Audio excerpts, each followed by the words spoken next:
बिस्मिल्लाहिर्रहमानिर्रहीम। इस जबर के मौसम में, इस घुटन के हालात में इमरान खान के लिए, पीटीआई के लिए कुछ अच्छी खबरें भी हैं। ये हुकूमत इंतखाबात के रास्ते में लेट चुकी है। इनकी तरफ से ये तासर दिया जा रहा है, ओवर माई डेड बॉडी, के इंतखाबात होंगे तो हमारी लाशों पर से होंगे। अगर ऐसा भी करना पड़े तो सुप्रीम कोर्ट को कर देना चाहिए। बात हमने की कि इमरान खान को कुछ ना कुछ रिलीफ मिलता हुआ नज़र आ रहा है। वही सूरत में है, इमरान खान आज लाहौर हाई कोर्ट में पेश हुए हैं 121 मुकदमात के हवाले से। उनको खारिज करवाने के लिए और उन पर अमल ना करने के लिए इमरान खान लाहौर हाई कोर्ट में पेश हुए। इमरान खान का यह केस 5 रुकनी लार्जर बेंच अली बाकर नजफी की सरबराही में सुन रहा है। यहाँ से इमरान खान को रिलीफ इस तरह से मिल सकता है कि इमरान खान के ख़िलाफ़ दर्ज होने वाला एक एक मुकदमा झूठ पर मबनी है। बिलावल भुट्टो जरदारी के नाना जुल्फ़िकार अली भुट्टो के दौर में चौधरी ज़हूर अलाई पर मुकदमात बनाए गए, एक मुकदमा दूसरा मुकदमा 100 से ज़्यादा मुकदमात बना दिए गए। इमरान खान पर 150 के करीब मुकदमा दर्ज हो चुके हैं। उनमें से 121 के अखराज के हवाले से इमरान खान ने दरख्वास्त दी थी। हम बात कर रहे थे चौधरी ज़हूर अलाई की कि 100 से ज़्यादा मुकदमात उन पर थे। उन्होंने हाई कोर्ट में ज़मानत की दरख्वास्त दी।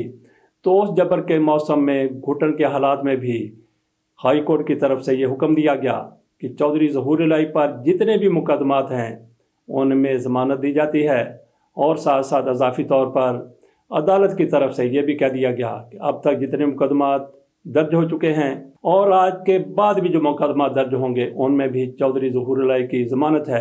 इसी तरह से इमरान खान को भी हो सकता है कि बहुत बड़ा रिलीफ मिल जाए। 5 रुकनी बेंच बैठा हुआ है, वहाँ से रिलीफ मिलने की एक उम्मीद पैदा हुई है तहरीक इंसाफ को।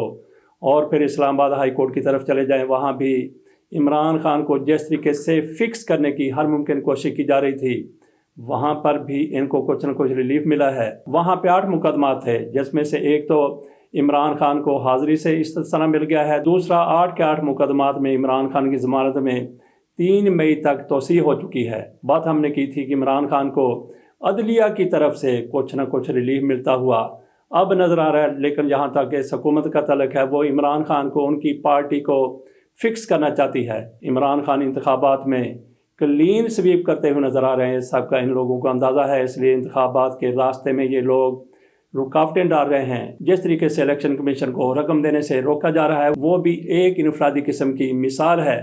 बहरहाल ये लोग किसी भी सूरत इंतखाबात में नहीं जाना चाहते। क्यों नहीं जाना चाहते? इनको पता है कि इनके साथ इंतखाबात में क्या होनी है। और फिर ये अपनी हर कमज़ोरी का ज़िम्मेदार इमरान खान को करार दे रहे हैं।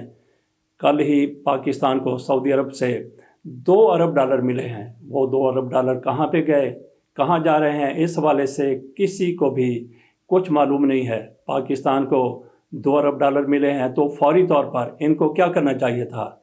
जिन्होंने पाकिस्तान की मईशत का बेड़ा गर्क कर दिया है, पेट्रोलियम की कीमतें आसमानों तक पहुंचा दी गई हैं, उसमें फौरी तौर पर रिलीफ देने की ज़रूरत है। इधर रमज़ान मुबारक भी है, उसमें भी रिलीफ दिया जाना चाहिए था। लेकिन महंगाई साथ में आसमान पर नज़र आई। इनको फौरी तौर पर, अगर इनमें कोई आम आदमी का एहसास है, पेट्रोलियम की कीमतें नीचे लानी चाहिए, महंगाई के तूफ़ान को रोकना चाहिए, कुछ ऐसा करना चाहिए। लेकिन ये $2 अरब ये भी इन लोगों की जेबों में जाते हुए नज़र आ रहे हैं, क्योंकि फौरी तौर पर कोई रिलीफ नहीं दिया गया। तो ये हुकूमत किस मामले में आगे है? सिर्फ़ और सिर्फ इमरान खान के ख़िलाफ़ इंतकामी कार्रवाइयों में। आकाश राम बोल न्यूज़ का मार्केटिंग मैनेजर है, उसको गिरफ़्तार किया गया। उसका मीडिया के साथ क्या तल्लुक़ हो सकता है?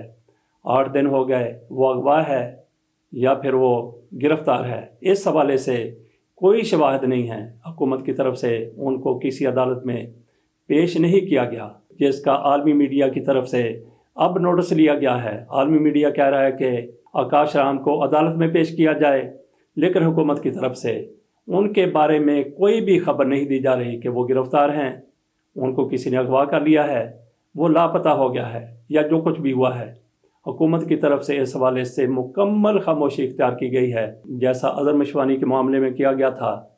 और फिर अली अमीन गंडापुर, उनको भी इन लोगों की तरफ से, हुकूमत की तरफ से इंतकाम का निशाना बनाया गया, लेकिन उनकी भी बिल आखिर ज़मानत हो गई है। इसी तरह से आकाश राम की भी ضمانت ہو جائے گی، لیکن کب ضمانت ہوگی؟ جب پاکستان کی عالمی سطح پر مزید زیادہ بدنامی ہو جائے گی تو بہتر نہیں ہے کہ ایسے بندے کو آپ پروڈیوس کر دیں، عدالتوں کے سامنے پیش کر دیں۔ آخر کار اس ہندو نوجوان نے جرم کیا کیا ہے؟ اس کا اپنے چینل کی نشریات میں کسی قسم کا کردار نہیں ہے۔ اپنی ذاتی زندگی میں ہو سکتا ہے کہ وہ امپورٹڈ حکومت کے خلاف بات کرتا ہو، تو ایسے آپ لوگوں نے کتنے لوگوں کو اٹھایا ہے جو آپ کے خلاف بات کرتے ہیں؟ اگر ان لوگوں کا اٹھانا شروع کر دیا جائے تو پھر ایسے لوگوں کی تعداد کروڑوں میں ہو جائے گی، تو کتنے لوگوں کو آپ گرفتار کر سکیں گے، کتنے لوگوں کو حراست میں رکھیں گے؟ ادھر خواجہ آصف کی طرف سے عمران خان کی دیانتداری کی گواہی دی گئی ہے۔ یہ خواجہ آصف جو عمران خان کے خلاف زہر اگلنے میں سب سے آگے نہیں تو کسی سے پیچھے بھی نہیں ہوتے، لیکن ان کی زبان سے جو کچھ نکلا ہے عمران خان کی دیانتداری کی، عمران خان کی ایمانداری کی بہت بڑی گواہی ہے۔ خواجہ آصف نے کیا کہا ہے؟ خواجہ آصف کہتے ہیں عمران حکومت نے کرونا میں ملنے والے 3 ارب ڈالر چہیتوں میں بانٹے، تحقیقات کرائی جائیں، 3 ارب ڈالر کن لوگوں کو قرض دیا گیا سامنے لائے جائیں۔ یہ خواجہ آصف کی طرف سے مطالبہ کیا گیا ہے۔ دوسرے الفاظ میں خواجہ آصف یہ تسلیم کر رہے ہیں کہ عمران خان کے دور میں 3 ارب ڈالر لوگوں میں تقسیم کیے گئے، لوگوں میں بانٹے گئے، جبکہ خواجہ آصف نے عمران خان پر یہ الزام نہیں لگایا کہ عمران خان نے وہ پیسے اپنے اکاؤنٹ میں جمع کروا لیے یا اپنی جائیداد بنا لی۔ جس طریقے سے شہباز شریف کے اکاؤنٹ میں ٹیٹیز لگتی رہیں، ان لوگوں کی طرف سے اندرون ملک اور پاکستان کے اندر جائیدادیں بنائی گئیں، اکاؤنٹ بھرے گئے، خواجہ آصف کی طرف سے ایسا کوئی الزام عمران خان پر نہیں لگایا گیا۔ آپ نے تحقیقات کرنی ہے، وہ پیسے کس کو ملے، کہاں گئے، بڑی خوشی سے تحقیقات کریں۔ پاکستان میں پہلی مرتبہ ایسا ہوا، کروڑوں لوگوں میں فی گز کے حساب سے 14,000 روپیہ بڑے احترام کے ساتھ، بڑی عزت کے ساتھ تقسیم کیا گیا تھا۔ ادھر میاں نواز شریف صاحب کہتے ہیں کہ اگر لاڈلے کو نہ لایا جاتا تو پاکستان بہت آگے جا چکا ہوتا۔ کتنا آگے جا چکا ہوتا؟ میاں نواز شریف صاحب سے یہ پوچھ لینا چاہیے۔ اتنا آگے جا چکا ہوتا جتنا یہ امپورٹڈ حکومت 12 مہینے میں 1 سال میں آگے لے گئی ہے۔ ناظرین، اس کے ساتھ اجازت دیجیے، اللہ حافظ۔